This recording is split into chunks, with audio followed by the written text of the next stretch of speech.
Welcome to film predictor అండి. ఈ ball వచ్చేసి 'కిష్కింధపురి' మూవీ చూడడం అయితే జరిగింది. అండ్ ఇందులో యాక్టర్స్ వచ్చేసి మీ అందరికీ తెలిసిందే బెల్లకొండ శ్రీనివాస్ గారు అండ్ మనకు వచ్చేసి అనుపమ గారు అనమాట. ఎంటైర్ సినిమా చూడగల నా ఒపీనియన్ ఏంటంటే నాకైతే నచ్చేసింది గైస్. అండ్ మరీ ఎక్కువ హోప్స్ పెట్టుకొని థియేటర్‌లోకి అయితే వెళ్ళిన వాళ్ళైతే కొంచెం డిసప్పాయింట్ అయితే అయ్యే ఛాన్సెస్ ఉన్నాయి. బట్ నేనైతే ఎటువంటి హోప్స్ లేకుండా ఏదో జస్ట్ డీసెంట్ ఫిలిం చూస్తాను అన్నట్టు నేను అనుకోని వెళ్ళాననమాట థియేటర్‌కి. బట్ అలా వెళ్ళిన తర్వాత నేను ఖచ్చితంగా సాటిస్ఫాక్షన్ అయ్యి నేను బయటకు వచ్చాననమాట. ఎందుకంటే ఒక చిన్న పిల్లల హారర్ సీక్వెన్స్ ఆడతారు, పెద్దగా ఏమి ఉండదు. బట్ ఎందుకు వెళ్ళాను అంటే కొద్ది ట్రైలర్‌లో ఏదో డిఫరెంట్‌గా చూపించారు అన్నట్టు నేను ఎందుకు వెళ్ళాను. బట్ వెళ్ళిన తర్వాత నా ఒపీనియన్ ఏంటంటే నాకైతే నచ్చేసింది. ఎందుకంటే ఒక డిఫరెంట్ ఆఫ్ కంట్రీలో చూపించారు ఈ మూవీని. అండ్ మనకైతే ఆ వరల్డ్‌లోకి అయితే తీసుకెళ్ళిపోతారు డైరెక్టర్ కూడా. అండ్ ఈ మూవీ డైరెక్టర్ వచ్చేసి మీ అందరికి తెలిసింది మన కౌశిక్ గారు అనమాట. అదే భయ్య 'చావు కబురు చాలాగా' తీశారు కదా అతను అనమాట. అతను ఎప్పుడో 2021లో సినిమా తీశారు. దాని తర్వాత అండ్ ఈ మూవీని పట్టుకొని వచ్చారనమాట. చాలా లాంగ్ అయితే మనకి ఇంచుమించు ఒక 5 సంవత్సరాలలో గ్యాప్ తీసుకొని వచ్చారు తను. ఆ 'చావు కబురు చాలాగా' కూడా ఒక డిఫరెంట్ ఆఫ్ కంట్రీలు తీసుకెళ్తారు స్టోరీని. అండ్ ఈ మూవీ కూడా ఒక డిఫరెంట్గా చూపించారు భయ్య. ఏమీ లేదు, ఒక స్టార్టింగ్ ఒక బంగ్లాకి వెళ్తారు, అందులో దెయ్యం ఉందా లేదా అది చెక్ చేయడానికి. దాని తర్వాత ఒక రైల్వే స్టేషన్కి అయితే వెళ్ళడం అయితే జరుగుతుంది. అందరూ ఆ రైల్వే స్టేషన్కి వెళ్ళిన తర్వాత అక్కడ ఆ దెయ్యం గురించి ఏం తెలుసుకున్నారు, అక్కడ వచ్చిన సన్నివేశాలు ఎలాగున్నాయి మీరు తెలుసుకోవాలంటే ఖచ్చితంగా థియేటర్కి వెళ్ళి సినిమాని అయితే వాచ్ చేయాలి ఫుల్ మూవీ. అండ్ మెయిన్ వచ్చేసి ఈ సినిమాలో బిగ్గెస్ట్ ప్లస్ రన్నింగ్ టైం భయ్య 2 గంటల 5 నిమిషాల్లో తక్కువడిసారు. నాకు అది చాలా బాగా నచ్చింది. ఇంకొక అరగంట ఎక్స్ట్రా అయినా ఖచ్చితంగా ఈ మూవీ లాగో అని ఒక స్టేట్మెంట్ అయితే వద్దు ఈ సినిమాకి. ఎందుకంటే నేను చెప్పాల్సింది అండ్ మన ఫస్ట్ హాఫ్ కూడా రెట్లర్లు ఒక స్టార్ట్ చేసిన ఒక 20 మినిట్స్ అండ్ కొద్దిగా లాగ్గా అనిపిస్తుంది, ఎందుకురా బాబు అనిపిస్తుంది.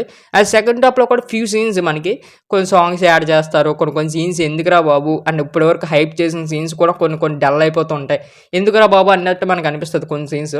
కాకపోతే అండ్ ఫస్ట్ హాఫ్లో వచ్చిన ఒక అర్రస్ సీక్వెన్స్ ఉంటుంది, టూ గుడ్ భయ్య, టూ గుడ్ అని చెప్పచ్చు. ఎందుకంటే విఎఫ్ఎక్స్ కానీ అక్కడికి వచ్చే సీన్స్ కానీ వీళ్ళు రాసుకునే స్క్రీన్ పై కానీ ఇస్ టూ గుడ్ అనిపించింది. అండ్ మెయిన్ వచ్చేసి ఇంటర్వ్యూలో వచ్చే ట్విస్ట్ కానీ అండ్ ఇంటర్వ్యూలో వచ్చిన తర్వాత కూడా ట్విస్టెస్ చాలా ఉంటాయి, అవి కూడా నీట్గా చూపించారనమాట. ఏదో కట్ట కొట్టికుండా ఇస్ టూ గుడ్ అనిపిస్తుంది అవి చూపించినప్పుడు. సూపర్ అన్నట్టు అనిపిస్తుంది. అండ్ బీజిఎం గురించి మాట్లాడుకుంటే ఎప్పుడైతే అర్రర్ సీక్వెన్స్ వస్తుందో బీజిఎం అలా లెగిసిపోద్ది భయ్య. ఎందుకంటే ఆ అర్రర్ సీక్వెన్స్ ఈ వెనకాల బీజిఎం ఇస్ టూ గుడ్ అనిపిస్తుంది. థియేటర్లో కానీ ఖచ్చితంగా చూస్తే అండ్ మంచి ఎక్స్పీరియన్స్ అయితే మీకు కలుగుతుంది.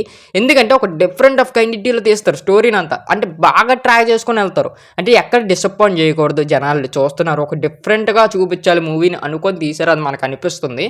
అండ్ మెయిన్ వచ్చేసి సెకండ్ హాఫ్లో ఆ పాటలు కానీ ఆ కొన్ని డైలాగ్స్ కానీ అండ్ కొన్ని సీన్స్ కానీ అండ్ అనాలిసిస్ సీన్స్ అండ్ అక్కడక్కడ ఉన్నాయి అనమాట. ఈ సినిమాకి ఒక అరగంట ట్రై చేసి ఉంటే ఖచ్చితంగా లాగ్ స్టేట్మెంట్ అయితే పక్కా పడుతుంది భయ్య. అండ్ మెయిన్ వచ్చేసి ఈ 2 గంటల 5 నిమిషాలు అండ్ నీట్గా మనకి ఫుల్ఫిల్గా చూపిస్తారు. అండ్ మెయిన్ వచ్చేసి ఇంటర్వెల్ తర్వాత అండ్ ఒక 30 మినిట్స్ స్లోగా ఉంటుంది. దాని తర్వాత మళ్ళీ ట్విస్టులు పడతాయి. దాని తర్వాత మీరు ట్రైలర్లో చూసినట్టు మన అనుపమ గారిని ఒక హాస్పిటల్ సీక్వెన్స్లో చూపిస్తారు. ఆ సీక్వెన్స్ అయితే టూ గుడ్ అనిపించే అండ్ అనుపమ యాక్టింగ్ కూడా ఆ సీక్వెన్స్లో చాలా బాగా పండిందని చెప్పొచ్చు.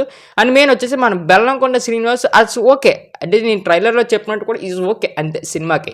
ఆ క్లైమాక్స్ వచ్చిన ఒక డెలివరీ సీన్ చాలా బాగా చేశారు మన హీరో. అండ్ అదొక్కటే మినహాయిస్తే మిగతాదంతా ఓకే అన్నట్టు అనిపిస్తుంది. అండ్ మీరు వచ్చేసి ఈ మూవీ మనకు లాస్ట్ 2 కూడా ఉంది అన్నట్టు ఎండ్ చేశారనమాట. అది నాకు పెద్దగా అనిపించలేదు. అండ్ ఎండింగ్ వచ్చేసి ఒక రెగ్యులర్ టెంప్లెట్లో అవగొడేశారు. సినిమాతో ఒక కొత్తదనంలో తీసుకెళ్ళి క్లైమాక్స్లో ఎందుకు భయ్య అలా చేసావు అన్నట్టు అనిపించింది తప్ప మిగతాదంతా ఇంకా పర్లేదు అనిపించింది. అండ్ మెయిన్ వచ్చేసి స్టార్టింగ్ ఫస్ట్లో మనకైతే హర్రర్ సీక్వెన్స్ చాలా బాగుంటుంది. ఒక 20 మినిట్స్ అయిపోయిన తర్వాత అది అవ్వడం మిస్ అవ్వకండి థియేటర్లోని. అండ్ మెయిన్ వచ్చేసి సెకండ్ హాఫ్లో అది ఫ్యూ ల్యాక్స్ అండ్ ఆ పాట తీసేస్తే బాగుండు. అండ్ మిగతా క్యారెక్టర్స్ అయితే టూ గుడ్ అనిపించే. అది ఒక క్యారెక్టర్ ఉంటుంది భయ్య, అది మీ థియేటర్లో చూసి తెలుసుకుంటారు. అది చూసిన తర్వాత అమ్మ ఎవరు రీడ్ ఎలా యాక్ట్ చేస్తాడు అన్నట్టు మీకు అనిపిస్తుంది. చాలా బాగుంటుంది అండ్ టూ గుడ్ అనిపిస్తుంది. అది ఇంకా థియేటర్లో ఎవరైతే చూడలేదు వెళ్ళి చూడండి, సినిమా అయితే బాగానే ఉంది. ఈ మూవీకి బీవ్ ఇచ్చేసే రేటు ఒక 5కి ఒక 3 ఇస్తున్నాం. అండ్ బెల్లంకొండ శ్రీనివాస్ గారు ఒక చిన్నపాటి హిట్ కొట్టారు అని చెప్పొచ్చు.